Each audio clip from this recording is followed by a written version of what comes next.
이런 날이 이렇게 빨리 올 줄은 상상도 못했다.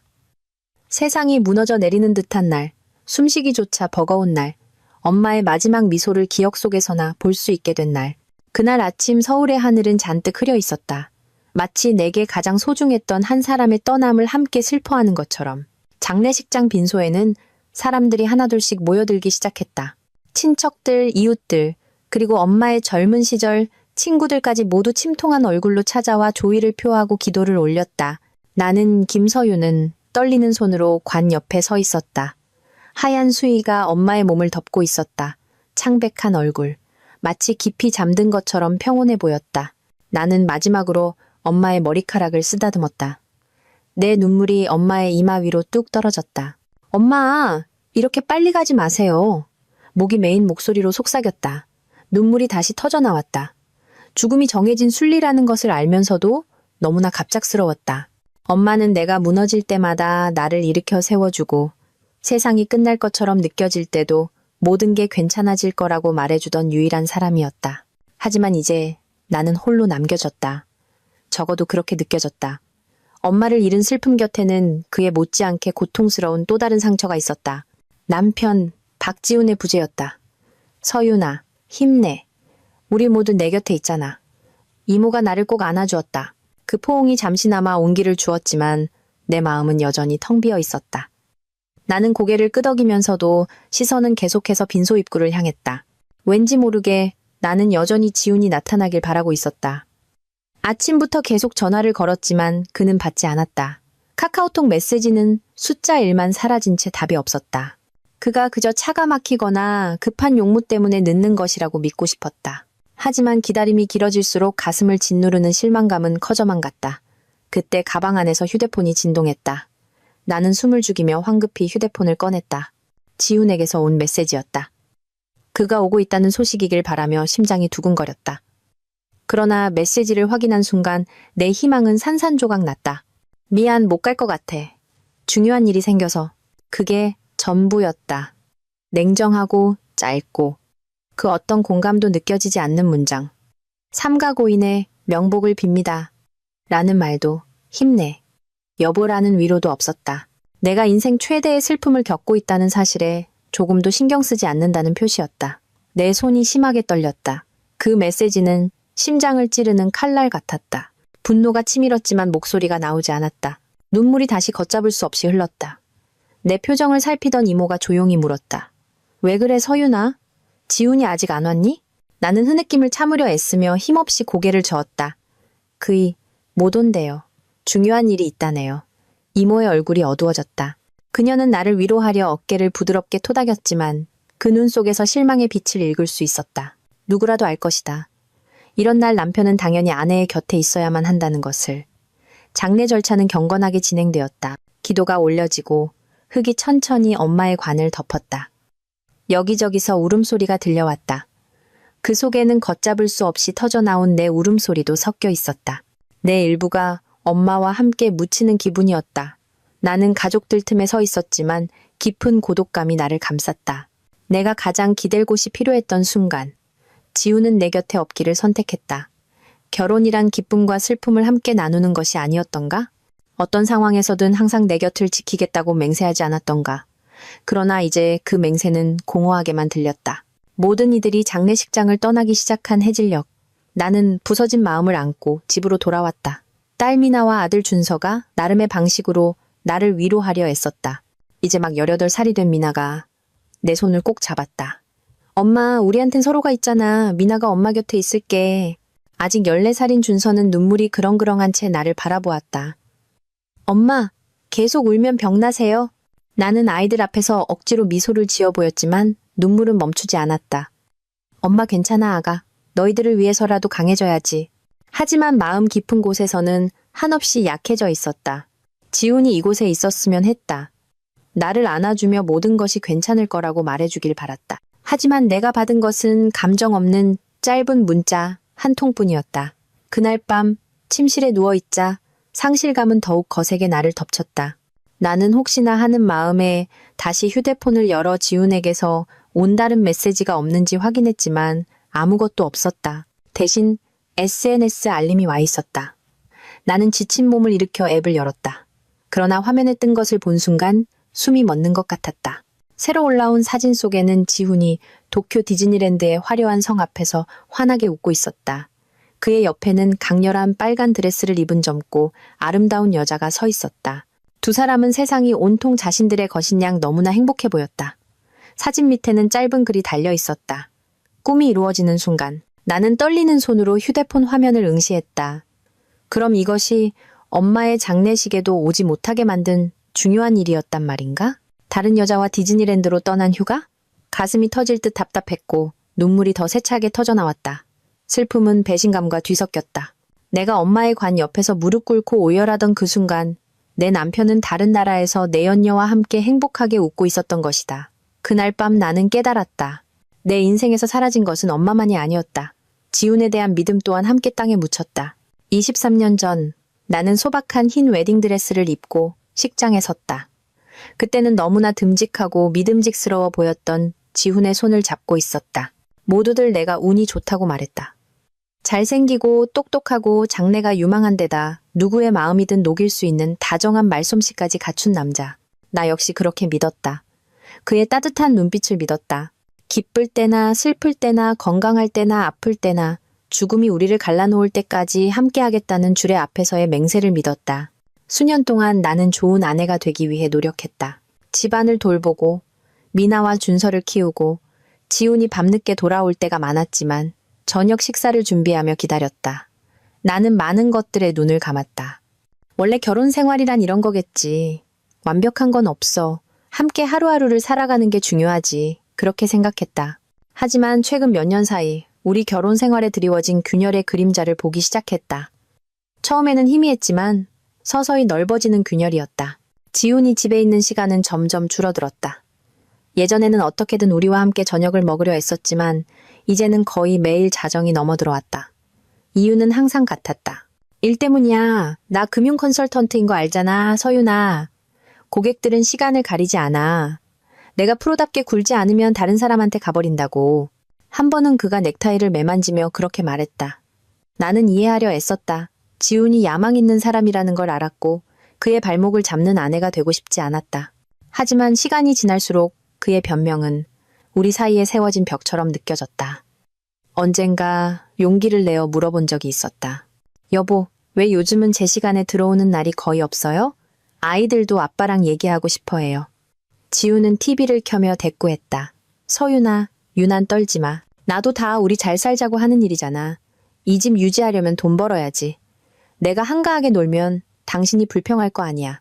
나는 입을 다물었다. 그의 말은 따귀를 맞은 것처럼 아팠다. 나는 그저 그와 더 많은 시간을 보내고 싶었을 뿐인데. 그날 이후로 나는 그의 퇴근 시간에 대해 거의 언급하지 않았다. 집에 늦게 들어오는 것 외에도 지훈은 자신의 휴대폰에 점점 더 집착했다. 예전에는 아무데나 툭 던져두곤 했는데 이제는 화장실에 갈 때조차 가지고 다녔다. 비밀번호도 바뀌었고 나는 그 번호를 알지 못했다. 처음에는 크게 의심하지 않았다. 긍정적으로 생각하려 애썼다. 일 때문일 거야. 중요한 고객이나 회사 기밀 같은 거겠지. 하지만 마음이 편치 않았다. 특히 그가 갑자기 화면을 보며 혼자 미소 짓다가 내가 다가가면 황급히 숨길 때면 더욱 그랬다. 어느 날 밤 물을 마시러 일어났다가 그의 휴대폰 불빛이 켜져 있는 것을 보았다. 지훈은 긴 메시지를 입력하고 있었다. 진지한 표정으로 때로는 미소를 지으며 내가 보고 있다는 것을 깨닫자 그는 재빨리 화면을 껐다. 업무. 그가 짧게 말했다. 나는 그를 믿으려 했지만 의심의 그림자는 계속해서 나를 괴롭혔다. 그러는 동안 나는 집에서 내 역할이 점점 무시당하고 있다는 느낌을 받기 시작했다. 미나와 준서는 커갔다. 아이들은 학교와 학원에서 더 많은 시간을 보냈다. 지훈은 일에 바빴다. 나는 혼자 밥을 먹는 날이 잦아졌다. 텅 빈 식탁에 앉아 앞에 놓인 빈 접시를 바라보곤 했다. 문득 스스로에게 물었다. 나는 지훈에게 여전히 의미 있는 존재일까? 그저 보이지 않는 주부일 뿐인가? 씁쓸한 기억 하나가 떠올랐다. 1년 전의 일이었다. 가평으로 소박한 가족 여행을 가자고 제안했을 때였다. 나는 완벽한 계획을 세우고 작은 펜션을 예약했고 아이들은 무척 들떠 있었다. 하지만 지훈은 단호하게 거절했다. 나 못 가. 서윤아. 다음 주에 중요한 프레젠테이션이 있어. 큰 고객이야. 당신이 애들이랑 다녀와. 나는 실망했지만 이번에도 양보했다. 우리는 지혼 없이 떠났다. 아이들은 웃었지만 나는 그들이 아빠의 빈자리를 느끼고 있다는 것을 알았다. 그러나 모든 의심의 정점은 엄마가 돌아가시기 직전에 찾아왔다. 그날 밤 빨래를 정리하다가 지훈의 바지 주머니에서 영수증 한 장을 발견했다. 청담동의 한 고급 레스토랑에서 발행된 영수증이었다. 나를 놀라게 한 것은 그 내용이었다. 디너 2인. 나는 마음을 진정시키려 애썼다. 고객이랑 식사했겠지. 그렇게 생각했다. 하지만 왠지 모르게 불길한 예감이 들었다. 직접 물어볼 용기는 없었다. 그의 대답이 나를 더 아프게 할까 두려웠다. 그날 이후로 나는 더 자세히 살피기 시작했다. 이메일로 오는 카드 명세서를 확인했고 그가 한 번도 언급하지 않은 레스토랑, 카페, 선물 가게에서의 결제 내역을 자주 발견했다. 나는 그 작은 조각들로 퍼즐을 맞추려 했지만 항상 고객 때문일 거야 라는 이유로 스스로를 다독였다.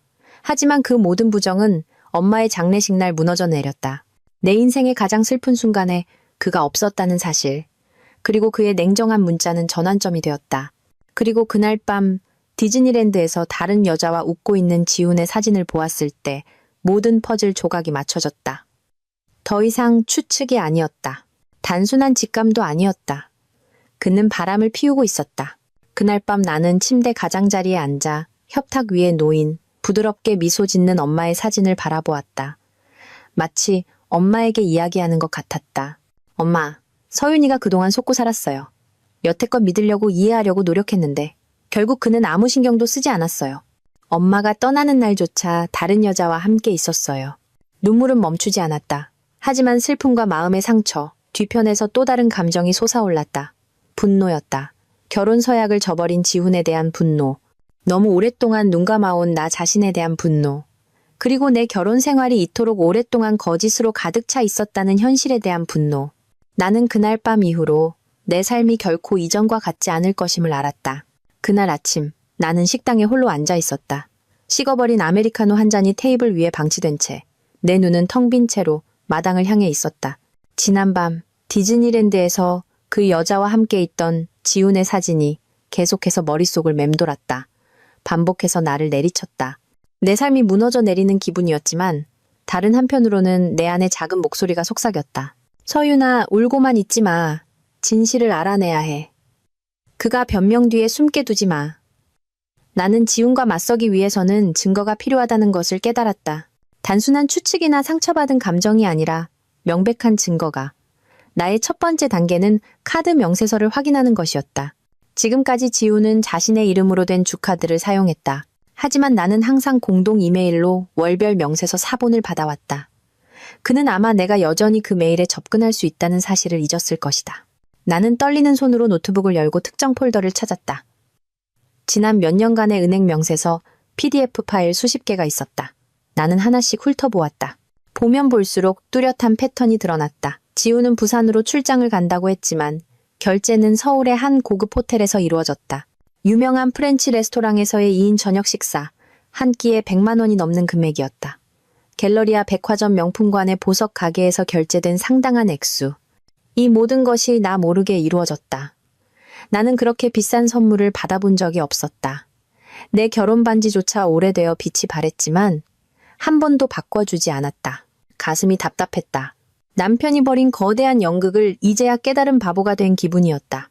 거기서 멈추지 않았다. 나는 그의 지갑과 양복 재킷을 뒤지기 시작했다. 무모한 행동처럼 들릴 수 있다는 걸 알았지만 나는 확신이 필요했다. 그리고 내 수색은 헛되지 않았다. 그의 재킷 안주머니에서 한 여성 부티크의 영수증을 발견했다. 날짜는 불과 2주 전이었다. 구매한 물품은 빨간 드레스, 사이즈는 S였다. 내 사이즈는 S가 아니다. 나는 그 종이를 힘껏 구겼다. 당장이라도 지훈에게 전화해서 소리치고 싶었지만 스스로를 다잡았다. 이보다 더 영리해져야 해. 때가 왔을 때 그가 발뺌하지 못하도록 모든 걸 모아야 해. 다음 며칠 동안 나는 그의 습관을 더 꼼꼼히 관찰하기 시작했다. 지훈은 3일 동안 부산으로 출장을 간다고 했다. 나는 그 말을 고지고대로 믿지 않았다. 약간의 용기를 내어 그의 디지털 흔적을 추적해 보았다. 그가 거의 사용하지 않는 SNS 계정을 열어보았다. 역시나 지훈은 거의 게시물을 올리지 않았지만 그와 함께 있던 여자는 꽤 활발했다. 그 여자의 이름은 최유리였다. 나는 그녀를 몰랐지만 사진들로 미루어 보아 분명했다. 그녀는 나보다 훨씬 젊었고 아마 30대 초반일 것이다. 얼굴은 예뻤고 스타일은 화려했다. 그리고 그녀가 최근에 올린 사진 중 하나에는 부산 시내가 내려다 보이는 고급 호텔 발코니에서 포즈를 취하고 있는 모습이 담겨 있었다. 댓글에는 지훈의 계정으로 남겨진 짧은 한마디가 있었다. 완벽했던 밤. 그걸 읽는 순간 손이 떨렸다. 그러니까 지훈은 단순히 몰래 바람을 피운 것이 아니었다. 그는 그녀와 함께 이중생활을 하고 있었던 것이다. 나는 작은 수첩에 모든 것을 기록하기 시작했다. 카드 결제 날짜, 레스토랑 영수증, SNS 사진들, 실제와 맞지 않는 지훈의 출장 기록. 수첩의 몇 페이지는 내 결혼 생활이 어떻게 배신당했는지를 보여주는 침묵의 증인이 되었다. 기록이 늘어날수록 내가 그동안 얼마나 깊은 거짓말을 삼키고 살았는지 깨달았다. 어느 날 밤 지훈이 부엌 식탁에 놓아둔 휴대폰에서 알림 소리가 들렸다. 그는 샤워 중이었고 나는 망설임 없이 휴대폰을 집어들었다. 보통은 잠겨 있지만 이번에는 그가 화면 잠금을 활성화하는 것을 잊은 듯했다. 나는 그것을 여는 순간 손이 심하게 떨렸다. 카카오톡 메시지 목록 최상단에는 유리라는 이름으로 저장된 대화가 있었다. 나는 그게 누군지 알았다. 최유리. 나는 그 대화를 열었고 가슴이 찢어지는 듯했다. 오빠, 디즈니랜드 데려가줘서 정말 고마워요. 내 생애 최고의 여행이었어요.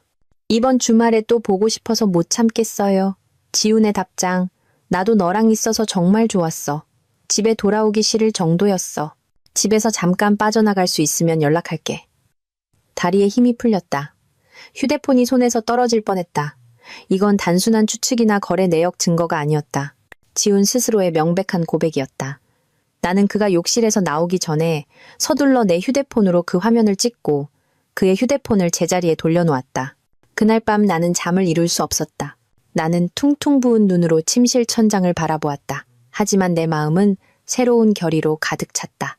그동안 나는 눈을 감고 모든 것이 오해일 거라고 스스로를 설득하려 했었다. 하지만 이제 나는 진실을 똑똑히 보았다. 지훈은 나를 배신했다. 한 번도 두 번도 아닌 반복적으로. 나는 살아생전 엄마가 항상 하시던 말씀을 떠올렸다. 서윤아, 절대 다른 사람이 널 얕보게 두지 마. 넌 소중한 아이란다. 그 말이 머릿속에서 울려 퍼졌다. 나는 더 이상 침묵해서는 안 된다는 것을 알았다. 그저 기다리고 고통을 삼키고 모든 것이 괜찮은 척하는 아내로 계속 살 수는 없었다. 나는 무언가를 해야만 했다. 그리고 나의 첫걸음은 지훈이 더 이상 부인할 틈이 없도록 모든 증거를 모으는 것이었다. 지훈과 그 여자의 다정한 메시지를 발견한 후의 나날들은 악몽 속에서 사는 것 같았다. 그의 얼굴을 볼 때마다 속이 뒤틀렸다. 손은 항상 떨렸고 목소리는 제대로 나오지 않았다. 하지만 나는 영원히 멀리서 지켜보기만 할 수는 없다는 것을 알았다. 언젠가는 말을 해야 했다. 그의 눈을 똑바로 쳐다보고 그가 그동안 숨겨왔던 모든 것을 물어야 했다. 그날 밤 지훈은 평소보다 일찍 퇴근했다. 시계는 9시를 가리키고 있었고 보통 자정이 넘어 들어오던 것에 비하면 이른 시간이었다. 나는 그의 차가 주차장으로 들어오는 것을 보았고 심장이 세차게 뛰기 시작했다. 나는 식탁 위에 따뜻한 차를 준비했다. 미나와 준서는 이미 공부하러 자기 방에 들어간 후였다. 나는 지금이 바로 그때라고 결심했다. 지훈이 집에 들어왔을 때 그는 휘파람을 불며 여유로운 모습이었다. 집이 왜 이렇게 조용해? 애들은 어디 갔어? 그가 재킷을 벗으며 물었다. 방에서 공부해요. 내가 짧게 대답했다. 그는 고개를 끄덕이고 식탁 의자에 앉아 내가 준비해둔 차를 마셨다. 와, 맛있다. 마침 목말랐는데. 나는 그를 지켜보았다. 그의 미소는 너무나 평온했다. 마치 얼마 전 다른 여자와 다정하게 휴가를 보내고 온 사람이 아닌 것처럼. 나는 깊은 숨을 들이마셨다. 여보, 잠깐 얘기 좀 할 수 있을까요? 그는 내 진지한 어조에 조금 놀란 듯 돌아보았다.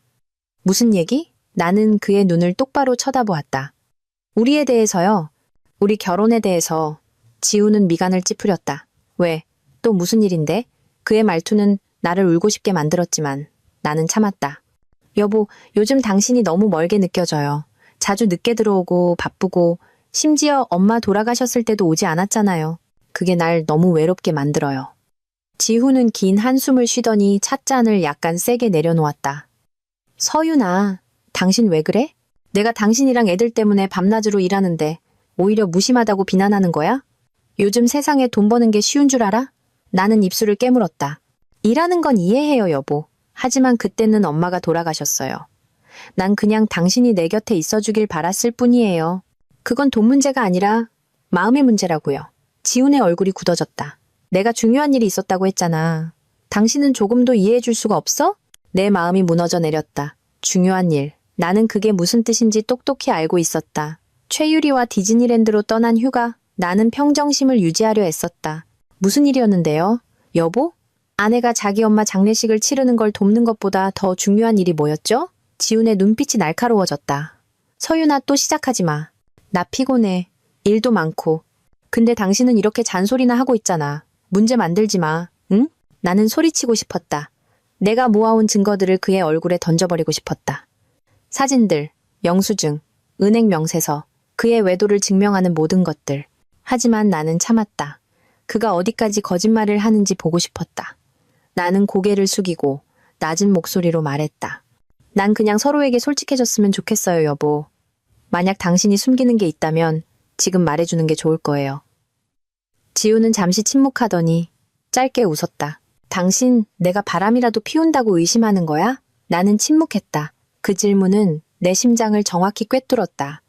그는 의자에 몸을 기댔다. 그의 얼굴에는 조롱이 가득했다. 김서윤, 당신 드라마 너무 많이 봤구나? 나는 일하느라 바쁘지. 여자 찾으러 다닐 만큼 한가하지 않아. 내가 늦게 들어오면 일 때문이고 지방에 가면 프로젝트 때문이야. 이상한 생각 좀 하지 마. 나는 식탁 아래에서 두 손을 꽉 쥐고 분노를 억눌렀다. 이런 식이었구나. 모든 것을 뒤집어 내가 과민 반응하는 것처럼 만드는 것. 나는 떨리는 목소리로 말했다. 하지만 당신 카드 명세서를 봤어요. 고급 레스토랑, 호텔, 보석가게에서 결제한 내역이 많던데 그건 다 누구를 위한 거였어요? 지훈의 얼굴이 즉시 변했다. 그는 잠시 침묵하더니 비스듬히 미소 지었다. 당신 카드 명세서까지 확인했어? 세상에, 서윤아, 당신 정말 대단하다. 그는 길게 한숨을 내쉬었다. 그거 다 고객들 때문이야, 여보. 그 사람들 신뢰를 얻는 게 쉬운 줄 알아? 접대해야 한다고. 그것도 내 일의 일부야. 나는 믿을 수 없다는 듯 그를 쳐다보았다. 그의 말은 너무나 설득력 있게 들렸다. 하지만 나는 진실을 알고 있었다. 나는 증거를, 심지어 최유리와의 다정한 대화 내용까지 가지고 있었다. 그러나 나는 여전히 침묵했다. 그가 얼마나 더 정교한 거짓말을 만들어낼지 보고 싶었다. 서윤아, 그가 더 부드러운 어조로 다시 말했다. 없는 문제 만들지 마. 나 피곤해. 당신이랑 애들을 위해서 일하는 거야. 당신이 계속 이렇게 의심하면 내가 미쳐버릴지도 몰라. 나는 그저 조용히 고개를 끄덕였다. 마음속으로는 비명을 지르고 있었지만 나는 그가 나를 조종하고 죄책감을 느끼게 만들려 한다는 것을 알았다. 그날 밤 나는 내가 믿는 척하며 그를 내버려 두었다. 더 이상 질문으로 그를 압박하지 않았다. 그가 안심하게 두었다. 하지만 내 안에서는 분노가 더욱 거세게 타올랐다. 나는 이 첫 번째 대면이 솔직한 답을 이끌어내지 못했다는 것을 알았다. 하지만 적어도 나는 명확히 보았다. 지우는 결코 인정하지 않을 것이다. 그는 계속해서 거짓말을 하고 나를 탓하고 모든 것을 일이라는 핑계로 덮을 것이다. 그리고 그것은 내가 더 조심스럽게 움직여야 한다는 것을 의미했다. 이 거짓으로 가득 찬 결혼 생활에서 벗어나고 싶다면 나는 더 치밀한 전략을 준비해야만 했다. 그날 밤 침실 천장을 바라보며 나는 스스로에게 맹세했다. 나는 이 모든 것을 끝낼 것이다. 그리고 지우는 다시는 나와 내 아이들을 무너뜨릴 수 없을 것이다. 그날 아침 나는 창백한 얼굴로 집 테라스에 앉아 있었다. 지난밤 나는 잠을 이루지 못했다. 거짓으로 가득 찬 지훈의 말이 머릿속에서 계속 맴돌았다. 그는 나를 궁지로 몰아넣고 단지 진실을 요구했다는 이유만으로 죄책감을 느끼게 만들려 했다. 하지만 이번에는 더 이상 망설이지 않았다. 나는 지훈과 혼자 싸울 수 없다는 것을 알았다. 내 말을 들어주고 나를 믿어주고 내게 힘을 줄 사람이 필요했다. 그날 아침 나는 오랜 친구인 수진에게 전화를 걸었다. 우리는 대학 시절부터 친구였다. 최근에는 각자의 바쁜 생활 때문에 자주 만나지 못했지만 나는 수진이 내가 믿을 수 있는 사람이라는 것을 알았다. 수진아, 오늘 나 좀 만나줄 수 있어? 내가 쉰 목소리로 물었다. 서윤아, 무슨 일이야? 목소리가 왜 그래? 나는 울음을 참았다. 할 얘기가 너무 많아. 제발, 네가 필요해. 수진은 더 묻지 않고 바로 약속을 잡았다. 우리는 집 근처의 작은 카페에서 만나기로 했다. 그날 오후 나는 카페 구석에서 수진과 마주 앉았다. 따뜻한 찻잔을 든 내 손이 떨리고 있었다. 수진의 얼굴에는 걱정이 가득했다. 서윤아, 무슨 일이야? 그냥 다 말해봐. 혼자 끙끙 앓지 말고. 나는 깊은 숨을 들이마셨다. 그리고 엄마의 장례식에 오지 않은 지훈의 이야기부터 시작해서 그의 냉정한 문자, 디즈니랜드에서 다른 여자와 찍은 사진, 카드 명세서와 그의 휴대폰에서 발견한 증거들까지 처음부터 끝까지 모든 것을 털어놓았다.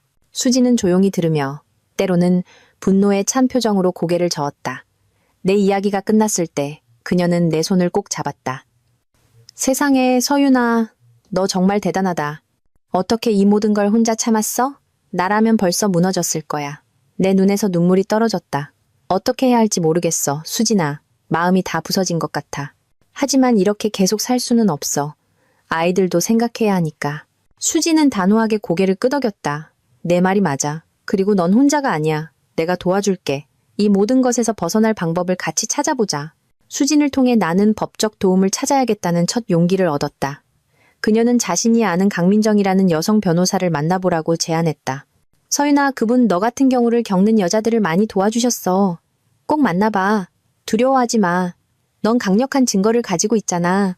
그날 밤 나는 바로 강 변호사에게 전화를 걸었다. 다행히 그녀는 다음날 오후에 사무실에서 나를 만나주기로 했다. 강 변호사의 사무실은 소박한 상가 건물에 있었지만 분위기는 따뜻했다.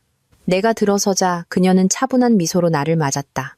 단호한 얼굴에 공감 어린 눈빛을 가진 40대쯤의 여성이었다. 김서윤 씨, 어서 오세요. 앉으세요. 수진 씨한테 대략적인 이야기는 들었지만 직접 듣고 싶습니다. 그녀가 부드럽게 말했다. 나는 다시 모든 것을 이야기했다. 이번에는 더 체계적으로 내가 모아온 증거들을 보여주면서 카드 명세서, 영수증, SNS 사진들, 그리고 지훈과 최유리의 대화 내용을 캡처한 화면까지. 강 변호사는 나를 진지하게 바라보더니 고개를 끄덕였다. 문득 스스로에게 물었다. 나는 지훈에게 여전히 의미 있는 존재일까? 그저 보이지 않는 주부일 뿐인가? 씁쓸한 기억 하나가 떠올랐다. 1년 전의 일이었다. 가평으로 소박한 가족 여행을 가자고 제안했을 때였다. 나는 완벽한 계획을 세우고 작은 펜션을 예약했고 아이들은 무척 들떠 있었다. 하지만 지우는 단호하게 거절했다. 나 못 가. 서윤아. 다음 주에 중요한 프레젠테이션이 있어. 큰 고객이야. 당신이 애들이랑 다녀와. 나는 실망했지만 이번에도 양보했다. 우리는 지훈 없이 떠났다. 아이들은 웃었지만 나는 그들이 아빠의 빈자리를 느끼고 있다는 것을 알았다. 그러나 모든 의심의 정점은 엄마가 돌아가시기 직전에 찾아왔다. 그날 밤 빨래를 정리하다가 지훈의 바지 주머니에서 영수증 한 장을 발견했다. 강 변호사님, 만약 제가 이혼하면 미나와 준서는 어떻게 되나요? 내가 나지막이 물었다. 증거가 명백하기 때문에 당신이 주 양육권을 얻을 가능성이 매우 높습니다. 특히 아이들이 자신의 의견을 말할 수 있는 나이니까요. 당신이 안정감과 사랑을 줄 수 있다는 것을 증명할 수만 있다면 법원은 분명히 그 점을 고려할 겁니다. 나는 조금 안심하며 조용히 고개를 끄덕였다. 강 변호사가 덧붙였다. 한 가지 중요한 점은 남편분과 성급하게 다시 대면하지 마세요. 당신이 모든 것을 알고 있다는 사실을 보여주지 마세요. 그가 안심하고 있는 동안 다른 서류들을 모으세요. 예를 들어 집문서, 공동명의 통장, 다른 자산들 같은 것들이요. 그가 함부로 처분하지 못하도록 모든 것을 안전하게 확보해야 합니다. 나는 감사한 마음으로 그녀를 바라보았다. 이 모든 일이 시작된 일의 처음으로 나는 출구가 있다는 것을 느꼈다. 나를 이해하고 이 폭풍을 헤쳐나갈 수 있도록 이끌어줄 사람이 있다는 것을. 제가 가장 먼저 해야 할 일은 무엇인가요, 변호사님? 내가 물었다. 강 변호사는 단호하게 미소 지었다. 첫째, 모든 중요한 서류를 모으세요. 둘째, 아이들이 감정적으로 준비되도록 하세요. 셋째, 두려워하지 마세요. 이혼은 모든 것의 끝이 아닙니다. 오히려 당신에게는 새로운 시작이 될 겁니다. 그날 오후 강 변호사의 사무실을 나설 때 내 마음은 한결 가벼워졌다. 여전히 두려움이 있었고 상처도 남아 있었다. 하지만 처음으로 나는 터널 끝에서 빛을 보았다. 길이 길고 험난할 것이라는 것을 알았다. 지우는 분명 가만히 있지 않을 것이다. 하지만 나는 또한 혼자가 아니라는 것을 알았다. 내게는 수진이, 강 변호사가, 내 가족이, 그리고 가장 중요하게는 내 안에서 자라나기 시작한 용기가 있었다. 집으로 돌아오는 길에 나는 주황색으로 물들기 시작하는 저녁 하늘을 바라보았다. 나는 스스로에게 속삭였다. 서윤 씨, 이게 얼마나 힘든 일인지 잘 압니다. 하지만 믿으세요. 이 모든 증거가 있다면 이혼 소송을 제기할 경우 당신의 입지는 매우 강력합니다. 당신 자신뿐만 아니라 아이들과 가족의 자산까지 보호할 수 있습니다. 나는 입술을 깨물었다. 이혼이라는 단어는 너무나 크고 두렵게 느껴졌지만 동시에 안도감을 주었다. 강 변호사님 사무실에서 돌아온 그날 밤, 나는 거실에 오랫동안 앉아 있었다. 내 무릎 위에는 틈틈이 복사해둔 중요한 서류 사본들이 담긴 파일이 놓여 있었다. 집문서, 공동명의 통장 내역, 보험 증서, 그리고 자동차 등록증까지. 나는 작은 열쇠를 채운 내 화장대 서랍 깊숙한 곳에 그 파일을 숨겼다. 나는 그 파일을 오랫동안 바라보았다. 마치 이 종이들이 지운에 맞서는 나의 첫 번째 성벽인 것처럼. 이건 내 집이야. 내 가족이야. 내가 지켜야 해. 다음 날 아침, 나는 작지만 중요한 결정을 내렸다. 현관문 잠금 장치를 바꾸기로 한 것이다. 그것이 사소하게 들릴 수도 있다는 것을 알지만 내게는 상징적인 행동이었다. 지우는 너무나 오랫동안 이 집을 공동의 공간이 아닌 언제든 떠날 수 있는 임시 거처처럼 취급했다. 나는 더 이상 이 집이 거짓이 드나드는 장소가 되기를 원치 않았다. 나는 이웃들이 자주 이용하는 열쇠 수리공에게 전화를 걸었고 1시간 만에 그는 연장 가방을 들고 도착했다. 그가 작업하는 동안 내 손은 두려움과 안도감 사이에서 떨렸다. 수리공이 일을 마치고 친절한 미소와 함께 새 열쇠를 건네주었다. 다 됐습니다. 사모님, 이제 안전하실 겁니다. 사모님 허락 없이는 아무도 이 문을 열 수 없어요. 나는 그 열쇠를 굳게 쥐었다. 마치 내 삶의 통제권을 되찾은 기분이었다. 그날 오후 나는 아이들이 학교에서 돌아오기를 기다렸다. 19살인 미나는 이제 막 대학에 입학했고 15살인 준서는 아직 고등학생이었다. 아이들은 내가 외할머니의 죽음으로 슬퍼하고 있다는 것을 알았다. 하지만 나는 나와 그들의 아버지 사이에 실제로 무슨 일이 일어나고 있는지 솔직하게 이야기한 적이 없었다. 그날 밤 저녁 식사 후에 나는 아이들을 거실에 앉혔다. 텔레비전을 끄고 나는 진지한 표정으로 두 아이를 바라보았다. 엄마가 할 중요한 얘기가 있어. 내가 천천히 말했다. 미나는 즉시 집중했다. 그녀의 표정은 걱정으로 가득했다. 준서는 어색해 보였지만 똑바로 앉았다. 나는 깊은 숨을 들이마셨다. 엄마랑 아빠 헤어지게 될 것 같아. 거실은 순식간에 정적으로 가득 찼다. 미나는 손으로 입을 막았다. 그녀의 눈이 커졌다. 준서는 고개를 숙였다. 그의 얼굴은 굳어 있었다. 왜요, 엄마? 미나의 목소리가 떨렸다. 나는 울음을 참았다. 아빠가 엄마를 너무 많이 아프게 했어. 지금 자세히 다 말해줄 수 없는 일들이 있단다. 하지만 엄마가 이 결정을 쉽게 내린 게 아니라는 것만 믿어줘. 우리가 더 평온하게 살기 위해서 내린 결정이야. 미나는 내 손을 잡았다. 엄마, 저 오래전부터 의심했어요. 아빠가 자주 집에 안 들어오고 핑계만 대는 거요. 저 바보 아니에요. 만약 이게 최선의 길이라면 전 엄마를 지지해요. 나는 깜짝 놀랐다. 내 딸이 내가 말하기 훨씬 전부터 상황을 파악하고 있었다니. 한편 준서는 여전히 침묵하고 있었다. 나는 그의 등을 쓰다듬었다. 아들, 넌 어떻게 생각해? 그가 고개를 들었다. 그의 눈에는 눈물이 그렁그렁했다. 슬퍼요, 엄마. 하지만 아빠가 저러는 거 보는 것도 지쳤어요. 그냥 우리 더 이상 싸우지 않았으면 좋겠어요. 아이들의 말을 듣는 순간 가슴이 무너져 내렸다. 내 두 아이는 너무나 오랫동안 우리 부부 관계의 균열을 지켜보는 침묵의 증인이었던 것이다. 나는 아이들을 꼭 껴안았다. 미안해 얘들아. 엄마가 약속할게. 무슨 일이 있어도 너희는 여전히 집이 있고 너희를 사랑하는 엄마가 곁에 있을 거야. 다음 며칠 동안 나는 강 변호사의 조언에 따라 더욱 진지하게 다음 단계를 준비했다. 내 이름으로 된 새 통장을 개설했다. 명백히 내 노동의 대가인 저축의 일부를 옮겼다. 집안의 귀중품 목록을 작성했다. 모든 것을 사진 찍고 기록했다. 그 모든 단계가 나를 더 강하게 만들었다. 여전히 두려움이 있었지만 나는 미래를 위한 기반을 다지고 있다는 것을 알았다.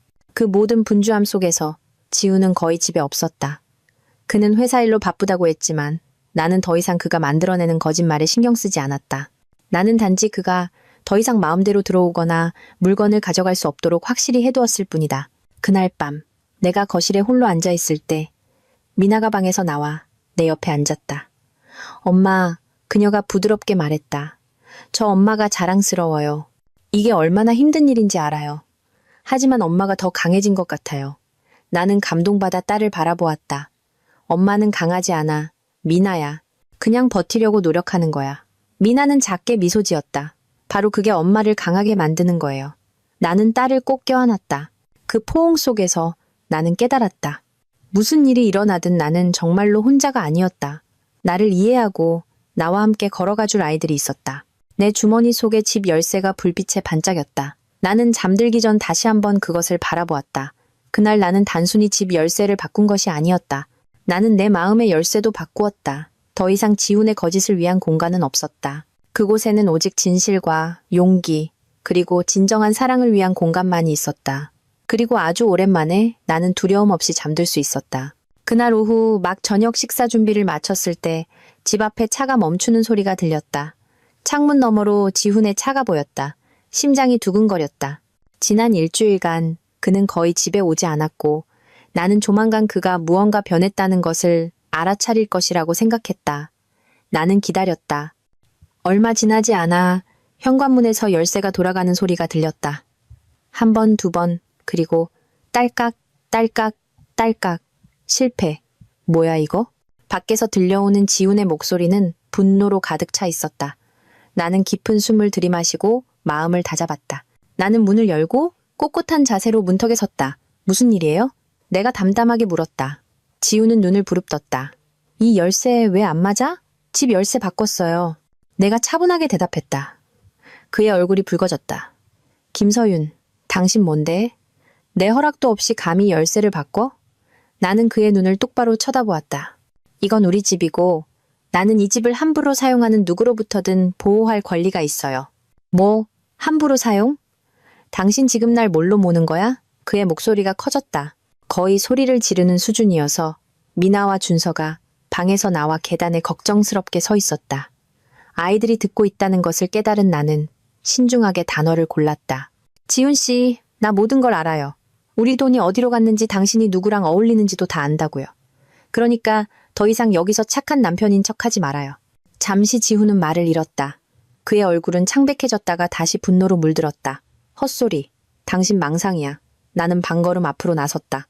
내 목소리는 여전히 낮았지만 단호했다. 당신이 결백하다면 증명해봐요. 나한테 모든 증거가 있어요. 영수증, 은행 명세서, 사진까지. 다시는 나나 우리 아이들 앞에서 거짓말할 생각하지 말아요. 미나는 눈물이 가득한 눈으로 아버지를 바라보았다. 준서는 고개를 숙였고 얼굴은 굳어 있었다. 지우는 아이들을 쳐다보았다가 다시 나를 향했다. 그의 어조는 낮아졌지만 여전히 날카로웠다. 당신 정말 너무하는군, 김서윤. 이 가정을 망치고 싶어? 그 말을 듣고 웃음이 나올 뻔했다. 이 가정은 당신이 이미 오래전에 망가뜨렸어요. 지훈 씨, 나는 남은 것을 구하려고 노력하는 것뿐이에요. 문 앞의 긴장감은 숨막힐 듯했다. 지훈은 결국 나를 거칠게 밀치고 안으로 들어오려 했다. 하지만 나는 굳건히 버텼다. 다시는 나 밀지 마요. 지훈 씨, 절대로. 내 목소리는 떨렸지만 단호했다. 미나는 아버지가 그런 행동을 하는 것을 보고 작게 비명을 질렀다. 지훈은 억지로 들어올지 아니면 그냥 떠날지 망설이는 듯했다. 나는 손을 들어 그를 막았다. 들어오고 싶으면 좋게 이야기해요. 하지만 이제부터 당신은 더 이상 이 집을 마음대로 대할 수 없어요. 나 변호사랑 얘기 끝냈어요. 이혼 소송 준비 중이에요. 그 말이 내 입에서 흘러나왔다. 두려움과 동시에 안도감이 느껴졌다.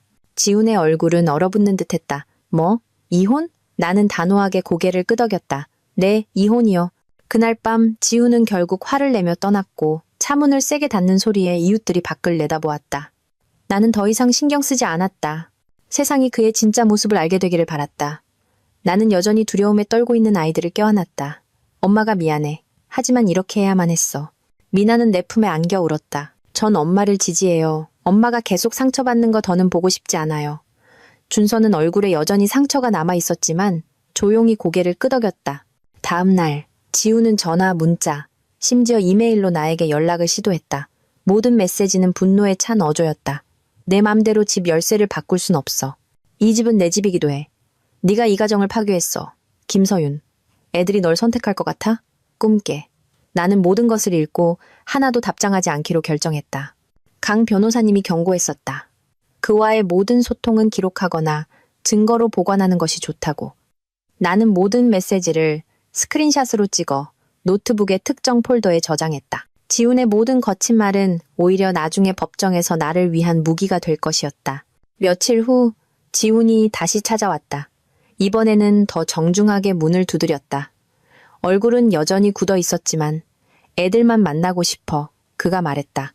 나는 잠시 고민했다. 좋아요. 하지만 나도 여기 있을 거예요. 이제 당신은 나 없이 아이들과 만날 수 없어요. 거실의 분위기는 어색했다. 지훈은 학교에 대해 물으며 준서의 관심을 끌려고 애썼지만 아들은 짧게만 대답했다. 미나는 아예 그에게 인사조차 하지 않았다. 나는 그들 사이의 거리가 얼마나 벌어졌는지 볼 수 있었다. 그리고 나는 그것이 내 탓이 아니라는 것을 알았다. 그것은 가족보다 다른 여자를 선택한 그 자신의 선택의 결과였다. 지훈이 떠난 후 그날 밤 나는 방에 홀로 앉아 있었다. 처음으로 나는 승리와 비슷한 감정을 느꼈다. 지훈을 화나게 만드는데 성공해서가 아니라 더 이상 떨지 않고 그의 앞에서 꼿꼿이 설 수 있었기 때문이었다. 나는 아직 갈 길이 멀다는 것을 알았다. 이혼 재판, 양육권, 다툼, 치유해야 할 상처들이 남아 있었다. 하지만 그날 나는 큰 걸음을 내디뎠다. 그를 향한 문을 닫았고 그 문은 다시는 열리지 않을 것이었다. 그 월요일 아침, 나는 약간 떨리는 손으로 가정법원 건물 앞에 섰다. 밤새 내린 비디라 하늘은 흐렸고 공기는 축축했다. 내 곁에는 강 변호사님이 확신에 찬 미소로 나를 바라보고 있었다. 걱정 말아요, 서윤 씨. 이제 시작일 뿐이에요. 하지만 가장 중요한 발걸음은 이미 내디뎠어요. 우리가 소장을 접수하면 지훈 씨는 더 이상 제멋대로 굴 수 없을 겁니다. 그녀가 말했다. 나는 고개를 끄덕였다. 가슴 속에는 두려움과 안도감이 뒤섞여 있었다. 법정에서 지훈과 마주할 것이 두려웠지만 마침내 나 자신과 아이들을 위해 무언가를 했다는 사실에 안도했다. 행정 절차는 꽤 빨리 진행되었다. 강 변호사님은 모든 서류를 준비해 두었다. 혼인관계증명서 사본, 아이들의 출생증명서, 은행 계좌 내역, 레스토랑 영수증 증거, 심지어 지훈과 다른 여자가 함께 있는 것을 보여주는 대화 캡처와 사진들까지. 그 증거 한 장 한 장이 내게는 칼날 같았다. 볼 때마다 아팠지만 나를 지키는 무기가 되기도 했다. 모든 서류가 접수된 후 강 변호사님이 내 어깨를 토닥였다. 됐습니다. 소장이 공식적으로 접수되었어요. 이제 첫 재판 기일을 기다리면 됩니다. 나는 긴 한숨을 내쉬었다. 마치 거대한 문 하나를 막 닫은 기분이었다. 하지만 앞에는 아직 지나가야 할 긴 복도가 남아 있었다. 내 이혼 소식은 생각보다 빨리 퍼져나갔다. 어디서 들었는지 내가 집에 돌아온 직후 전화가 울렸다. 지훈이었다. 이혼이라니 무슨 소리야? 그의 목소리는 분노와 당황이 섞여 떨리고 있었다. 나는 차분하게 휴대폰을 귀에 댔다. 내가 오래전에 했어야 할 일을 하는 것뿐이에요. 날 망신 주려는 거야? 애들을 나한테서 그렇게 쉽게 뺏어갈 수 있을 것 같아? 나는 잠시 눈을 감고 목소리를 차갑게 유지하려 했었다. 나는 누구도 망신 주지 않아요. 당신 스스로가 당신의 행동으로 망신을 자초한 거죠. 그리고 아이들 문제에 관해서는 법이 판단할 거예요. 그는 거칠게 전화를 끊었다. 며칠 후 지훈은 움직이기 시작했다. 그는 우리 부모님 댁에 찾아가 동정심을 얻으려 했었다. 내 동생의 말에 따르면 지훈은 거실에 앉아 후회로 가득 찬 얼굴을 하고 있었다고 한다. 제가 잘못했습니다, 아버님. 저는 아직 서윤이를 사랑합니다. 한 번만 더 기회를 주십시오. 마치 자신이 상황의 피해자인 것처럼 말했다. 다행히 우리 가족은 이미 진실을 알고 있었다. 아버지는 차가운 눈으로 그를 바라보다가 말했다. 자네가 정말 서윤이를 사랑했다면 자네 장모가 돌아가셨을 때 그의 곁을 떠나지 않았을 걸세. 자네는 이미 자네가 어떤 사람인지 똑똑히 보여줬어, 박서방. 그 소식은 나를 더욱 강하게 만들었다. 나는 지훈이 다른 사람들 앞에서 착한 사람인 척 연기하려 할 것을 알고 있었다. 하지만 이번에는 거짓말이 오래가지 못할 것이라는 것도 알았다. 그날 밤 나는 거실에서 아이들과 함께 앉았다. 미나는 불안해 보였다. 엄마, 재판할 때 저도 가야 해요? 그녀가 나지막이 물었다. 나는 딸의 머리를 쓰다듬었다. 아니, 얘야. 너희는 재판에 출석할 필요 없어. 하지만 나중에 판사님이 너희 의견을 듣고 싶어 하실 때가 있을지도 몰라. 만약 그렇게 되면 그냥 사실대로 말하면 돼. 두려워하지 마. 준서는 고개를 숙였다. 아빠가 우리한테 화낼까봐 무서워요. 나는 두 아이의 손을 잡았다. 두려워할 필요 없어. 너희를 지키는 건 엄마의 의무야. 아빠가 화를 낼 수도 있지만 그건 너희 잘못이 아니야. 알겠지? 아이들의 눈에서 눈물이 떨어졌고 나는 두 아이를 꼭 껴안았다. 첫 재판 날이 다가왔다. 나는 짙은 남색의 단정한 정장을 입었다. 내 옆에 강 변호사님은 매우 전문적으로 보였다. 증거가 담긴 큰 파일을 들고 법정 안에는 지훈이 피고석에 앉아 있었다. 그는 깔끔한 흰 셔츠를 입고 있었다. 머리는 빗어 넘기고 얼굴은 최대한 진지하게 만들었다. 언뜻 보면 동정받을 만한 착한 남자처럼 보였다. 내가 들어서자 그의 눈은 나를 향해 비꼬는 듯한 시선을 보냈다. 재판은 조정 절차로 시작되었다. 조정위원 판사는 우리를 화해시키려 애썼다. 아직 이 가정을 지킬 방법이 있을지도 모릅니다. 판사가 말했다. 지훈이 즉시 입을 열었다. 그의 목소리는 억지로 부드럽게 만든 것처럼 들렸다. 존경하는 판사님, 저는 아직 제 아내를 매우 사랑합니다. 아이들을 위해서 이 가정이 온전하기를 바랍니다. 부디 기회를 주십시오. 나는 그 말을 듣고 웃음이 나올 뻔했지만 참았다. 나는 차분하게 대답했다. 존경하는 판사님, 저희 가정은 더 이상 유지될 수 없습니다. 제 남편은 저를 반복적으로 배신했고 심지어 제 어머니가 돌아가셨을 때도 제 곁에 없었습니다. 저는 그가 오랫동안 외도해왔다는 증거들을 가지고 있습니다. 저는 더 이상 거짓 속에서 살 수 없습니다. 판사는 고개를 끄덕이고 조정이 결렬되었음을 선언했다. 소송은 증거 심리 단계로 넘어갔다. 법정 밖에서 지훈이 분노에 찬 얼굴로 나에게 다가왔다. 당신 정말 독하구나. 김서윤. 판사 앞에서 날 나쁜 놈으로 만들었어. 나는 그를 똑바로 쳐다보았다. 나는 그냥 솔직하게 말했을 뿐이에요. 진실이 당신을 나쁘게 보이게 만든다면 그건 당신의 행동 때문이죠. 그가 주먹을 쥐었다. 하지만 강 변호사님이 우리 사이에 섰다. 박지훈 씨, 언행을 조심하시는 게 좋을 겁니다. 당신이 하는 모든 행동은 재판 기록에 남을 수 있습니다. 지훈은 결국 거친 걸음으로 떠났다. 나는 그곳에 꼿꼿이 서 있었다. 숨은 가빴지만 내 눈은 앞을 똑바로 응시했다. 처음으로 나는 더 이상 피해자가 아니라고 느꼈다. 나는 나 자신뿐만 아니라 내 아이들을 위해서도 싸우고 있는 여성이었다. 두 번째 재판날이 다가왔다. 법정은 긴장된 기운으로 가득 찼다. 지훈은 자신감 넘치는 표정으로 능글맞고 말 많은 변호사와 함께 앉아 있었다. 나는 강 변호사님과 함께 들어섰다. 가슴 속에는 증거가 담긴 큰 파일이 있었다. 심장은 빠르게 뛰었지만 얼굴은 평온함을 유지해야 했다. 나는 오늘이 중요한 순간이라는 것을 알았다. 진실이 드러나기 시작하는 날. 판사는 엄숙한 목소리로 시작했다. 오늘 재판은 증거 심리 단계에 들어갑니다. 원고 측 증거를 제출하십시오. 강 변호사님이 일어서서 파일을 열었다. 그녀는 몇 가지 서류를 재판부에 제출했다. 존경하는 재판장님, 피고 명의의 신용카드 내역서를 증거로 제출합니다. 여기에는 가정생활에 필요하지 않은 레스토랑과 호텔에서의 반복적인 결제 내역이 명시되어 있습니다. 금액도 상당하며 심지어 원고가 어머니의 장례를 치르고 있을 때에도 결제가 이루어졌습니다. 재판장은 서류를 검토하며 미간을 찌푸렸다. 지훈은 불안해 보였지만 옅은 미소를 지으려 애썼다. 강 변호사님이 말을 이었다. 또한 피고의 이름으로 발행된 레스토랑 영수증과 피고가 아내가 아닌 다른 여성과 함께 있는 사진들을 확보했습니다.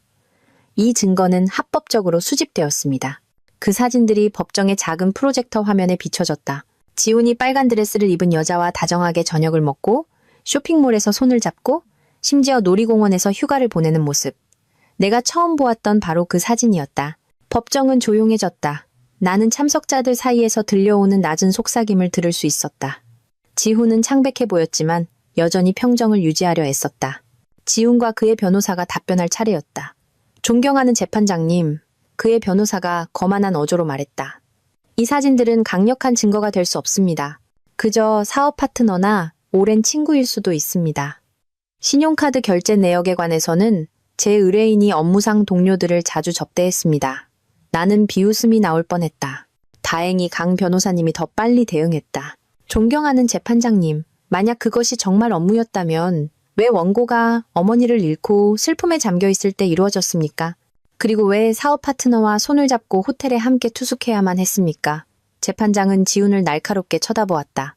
지훈은 입을 다물고 고개를 돌렸다. 강 변호사님이 증인을 부르자 재판은 더욱 뜨거워졌다. 그중 한 명은 내 친구 수진이었는데 그녀는 우연히 쇼핑몰에서 지훈과 그 여자가 함께 있는 것을 본 적이 있었다. 그녀는 명확하게 증언했다.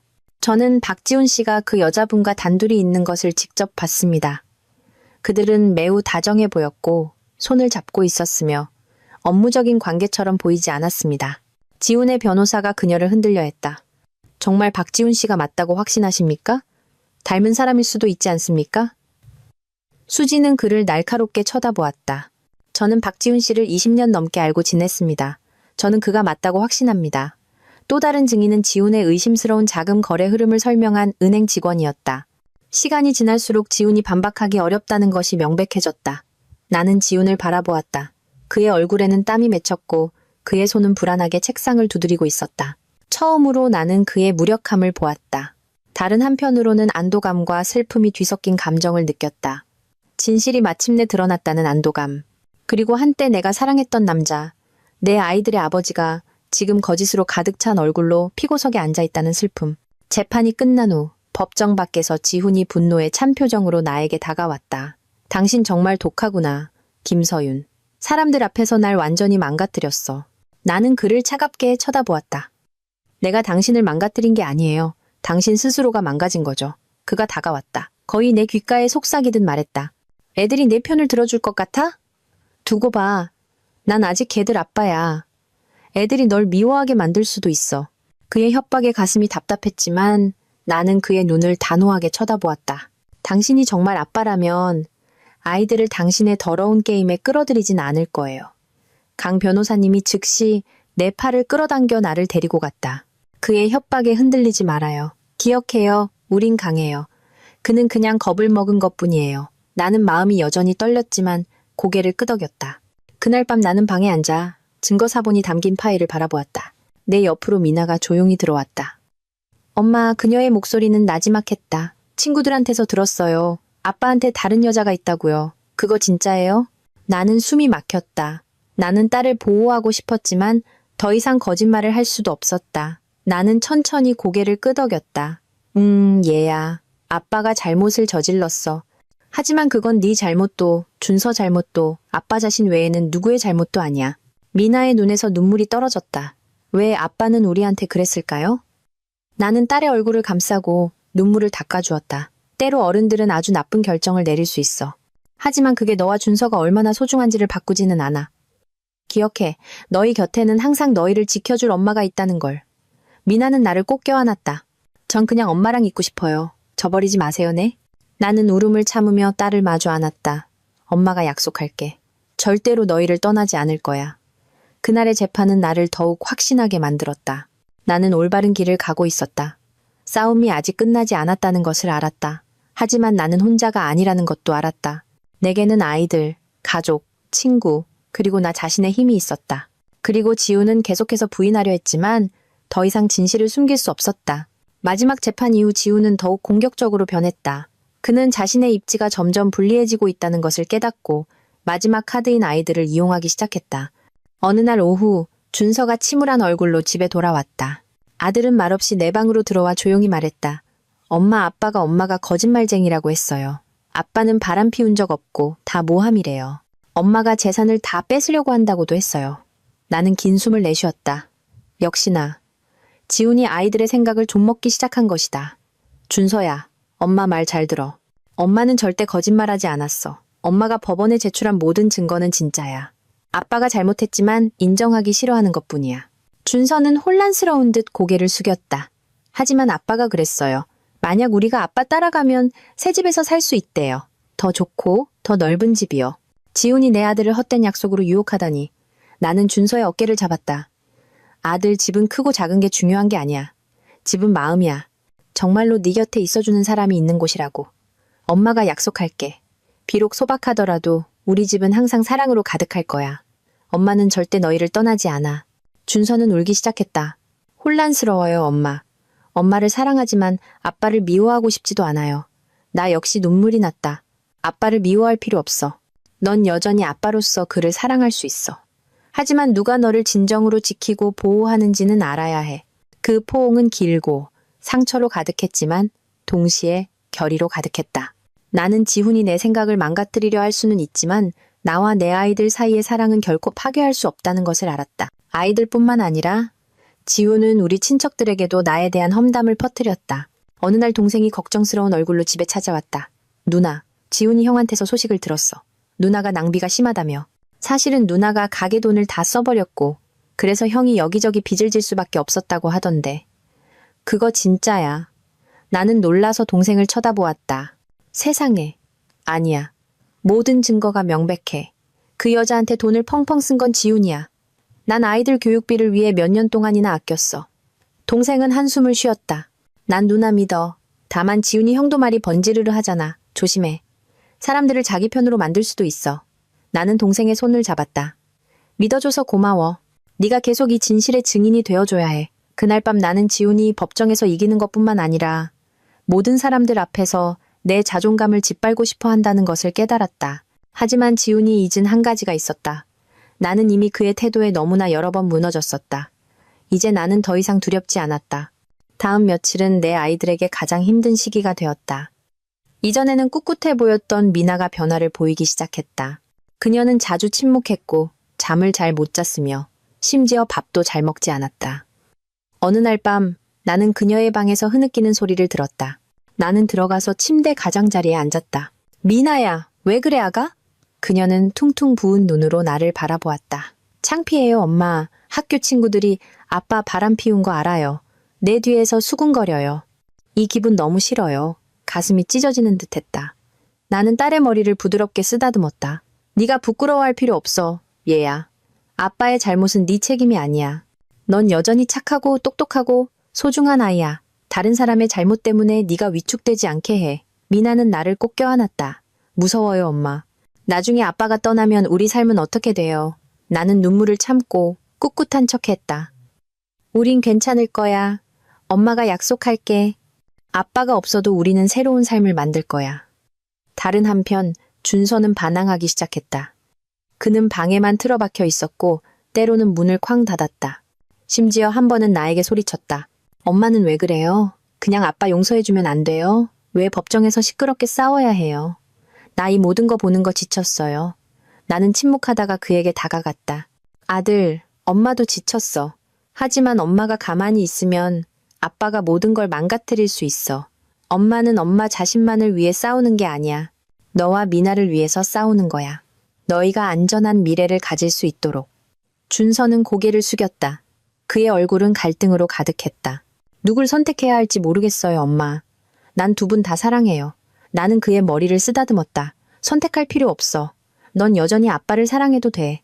하지만 누가 널 진정으로 보호하는지는 알아야 해. 아이들의 상처를 보며 나는 더욱 확신했다. 나는 질 수 없었다. 나 자신뿐만 아니라 아이들을 위해서 이 일을 끝내야만 했다. 나는 마음속으로 맹세했다. 아이들이 더 강하게 자랄 수 있도록 모든 상처를 내가 짊어지겠다고. 세 번째 재판은 격전지가 되었다. 이번에 지훈은 정말로 발톱을 드러냈다. 그의 변호사는 거짓 증인을 내세웠다. 지훈과 함께 일했다고 주장하는 한 남자가 사진 속 여자는 단지 사업 파트너일 뿐이라고 증언했다. 제 의뢰인은 원활한 업무 관계를 위해 우연히 다정하게 보였을 뿐입니다. 사적인 감정은 없었습니다. 그가 말했다. 나는 씁쓸한 웃음이 나올 뻔했다. 다행히 강 변호사님이 빠르게 반박했다. 존경하는 재판장님, 이 증인은 관련성이 없습니다. 사진 증거는 업무상으로는 부적절한 명백한 신체 접촉을 보여주고 있습니다. 또한 호텔 거래 내역은 부인할 수 없는 사실입니다. 재판장은 고개를 끄덕이며 기록했다. 그 다음 지훈이 직접 극적인 목소리로 증언했다. 그는 말했다. 존경하는 재판장님, 저도 평범한 인간일 뿐입니다. 만약 제가 잘못을 저질렀다면 그것은 압박감 때문이었습니다. 제 아내는 너무 차가웠고 자신의 가족 일에만 너무 바빴습니다. 저는 집에서 무시당한다고 느꼈습니다. 저는 그저 위안을 찾았을 뿐입니다. 나는 그 말을 듣고 숨이 막혔다. 지훈은 사실을 왜곡하려 했다. 자신의 외도를 내 탓으로 돌리려 했다. 강 변호사님이 일어섰다. 존경하는 재판장님, 원고는 20년 이상 아내로서의 의무를 다하며 가정을 돌보았습니다. 만약 피고가 압박감을 느꼈다면 그 해결책이 과연 외도와 원고가 슬픔에 빠진 시기에 가족을 버리는 것이었습니까? 피고의 행동은 명백한 배신이지 단순한 작은 실수가 아닙니다. 재판장은 작은 망치를 두드렸다. 됐습니다. 양측의 증거와 주장은 충분히 명백합니다. 다음 기일에 판결을 선고하겠습니다. 재판 밖에서 지훈은 나를 날카롭게 쳐다보았다. 네가 이긴 것 같아? 아직 아니야.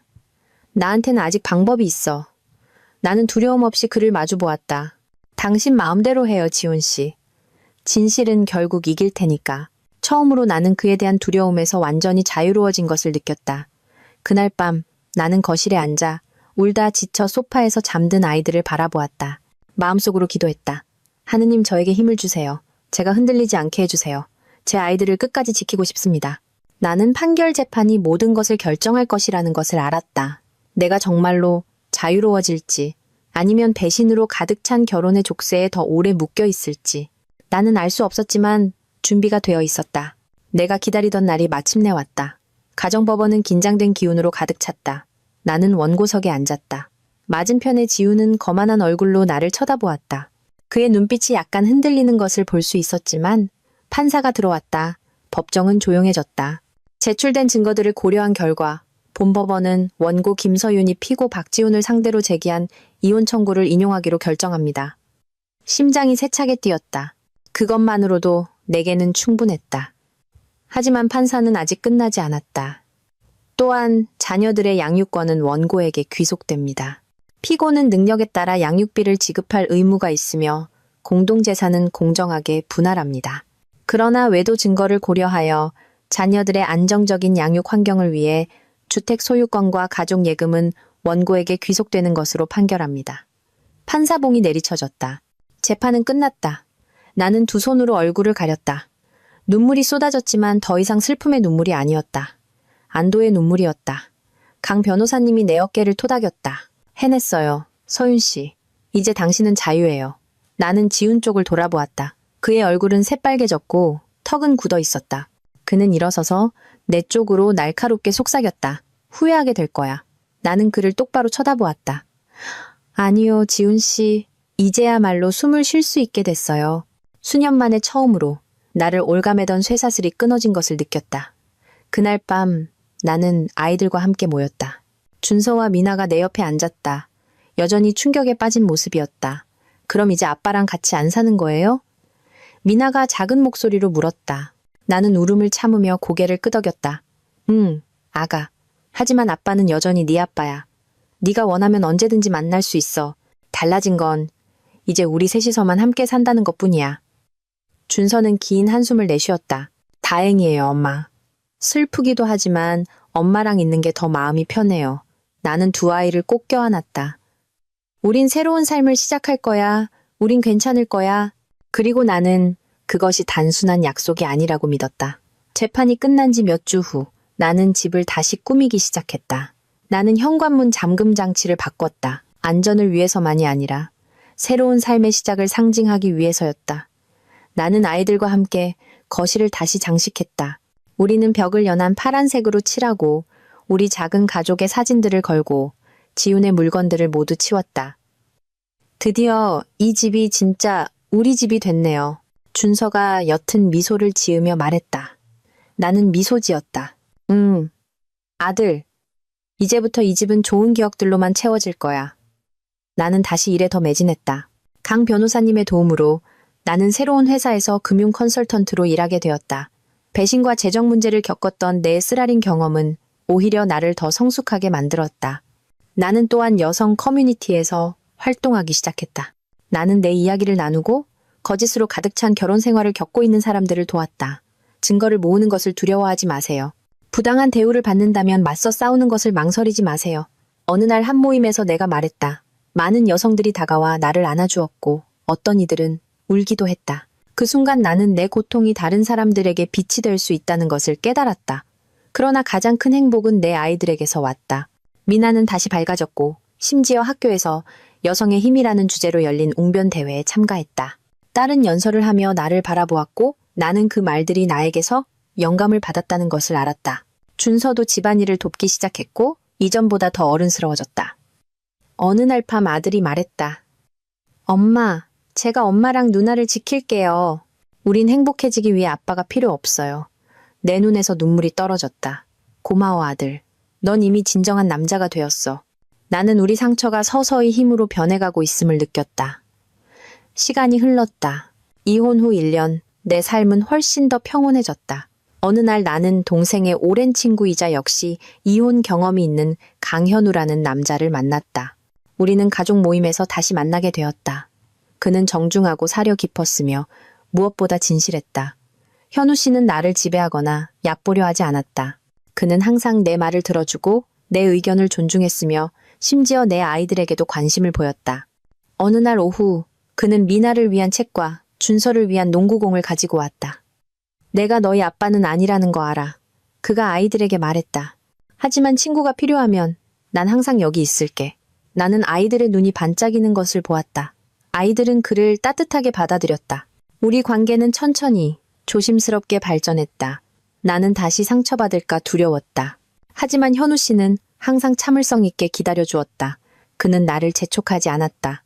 그러던 어느 날 밤 우리가 공원을 걷고 있을 때 그가 말했다. 서윤 씨, 당신이 많은 일을 겪었다는 거 알아요. 나는 당신 삶에서 누군가를 대체하고 싶지 않아요. 그저 당신의 새로운 여정의 일부가 되고 싶을 뿐이에요. 당신이 원한다면 저는 항상 당신 곁에 있을게요. 나는 그의 눈을 바라보았다. 거짓도 망설임도 오직 진심만이 있었다. 내 눈에서 눈물이 떨어졌다. 하지만 이번에는 아픔 때문이 아니었다. 희망 때문이었다. 네, 현우 씨. 다시 한번 시작해보고 싶어요. 하지만 이번에는 새로운 마음으로요. 내 하루하루는 이제 다채로운 색으로 가득 찼다. 나는 더 이상 거짓된 결혼에 묶인 여자가 아니었다. 나는 김서윤, 엄마, 여성, 그리고 행복할 권리가 있는 한 인간이었다. 나는 상실이 자유로 향하는 길을 열어줄 수 있다는 것을 배웠다. 배신이 강인함으로 나아가는 발판이 될 수 있으며 가장 깊은 상처 후에야 진정한 사랑이 찾아올 수 있다는 것을. 내 아이들, 가족, 친구, 그리고 현우 씨 앞에서 나는 스스로에게 말했다. 나는 해냈어. 나는 일어섰고 앞으로도 계속 걸어갈 거야.